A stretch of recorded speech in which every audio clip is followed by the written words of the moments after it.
Just recently, there's a news story about Jim Flaherty, the Finance Minister of Canada, and he's on record saying that he's worried about an overheated housing market.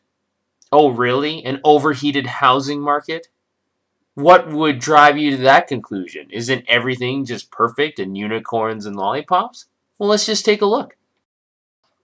Here's a chart of the U.S. personal savings rate and the Canadian personal savings rate according to Statistics Canada. It goes all the way back to 1970 until 2010.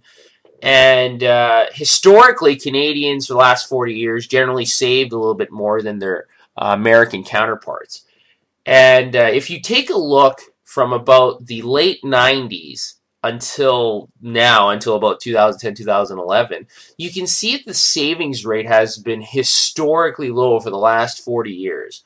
So it went up very high when interest rates spiked in the early 80s to over 20%, and the median is probably about 10%. But if you take a look here, savings is actually in 2010 below 4%.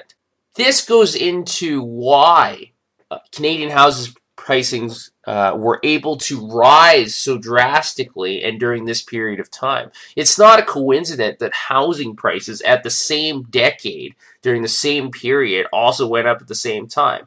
Interest rates were lowered, people don't save as much, so what you end up having is that money has to go somewhere. So people are dipping into their savings, their money they would have saved, or their savings they had before, and then they use it to fuel this housing bubble.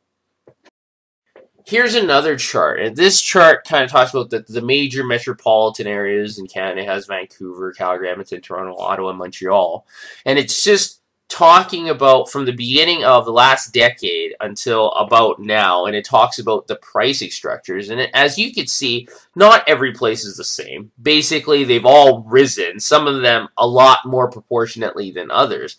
But you can take a look, if you see the green line, you see Edmonton spikes in 2007, Calgary spikes at about the same time, and it's been, going up and down ever since. Vancouver has had a meteoric rise.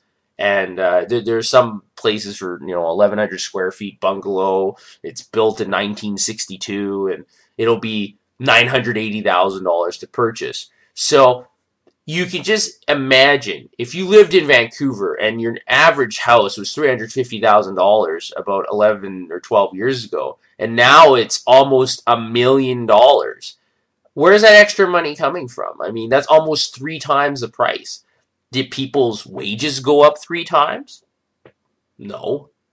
So, it doesn't make a lot of sense how that's possible. Even if you look at Toronto, from 350,000 to 550,000, that's quite a substantial rise. Did people's wages go up that much? It's pretty hard to see. Calgary is also very dramatic. In 2002, it looks like the average house was under 250,000. Right now, it's almost $500,000. That's almost 100% gain. So if you just think about how much you made at your job 10 years ago, very few people would say, yes, I'm making double the amount of money doing the exact same thing. I mean, if you got a raise or you got elevated to a new position, you got a promotion, you've move from one job to the next, and you were able to get new positions and more complex positions that demand a higher wage, well then yeah, your wage is going to go up. But very few people can say even under those circumstances their wages went up that much.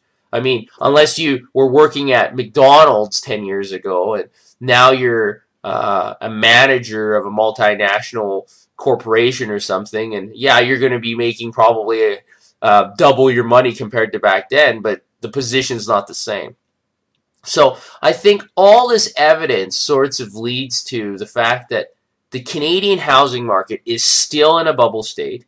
It's very dangerous to get in, and even though the mainstream media is now slightly covering it, they're talking about how they're afraid of housing prices, about Canadians taking on too much debt, it's still not enough, because the debt's been accumulated for the last 10 years, and it's going to be very painful when the correction occurs. And we can either have the correction under our own terms, or we can have it under the market's terms. And at least if we have it on our terms, we can plan for it and prepare. If we just say, you know what, we're just going to print our money, we're going to bail everybody out, we're going to keep all the interest rates as low as possible, as long as possible, the correction is going to be very, very painful, and it'll be very difficult to predict the best way of going about it. While looking at this article on the Vancouver Sun website, you can see to your right, there's a Bank of Montreal ad to lock in a 5-year mortgage at 2.99%. Is it a wonder why we have an overheated housing market, Mr. Flaherty?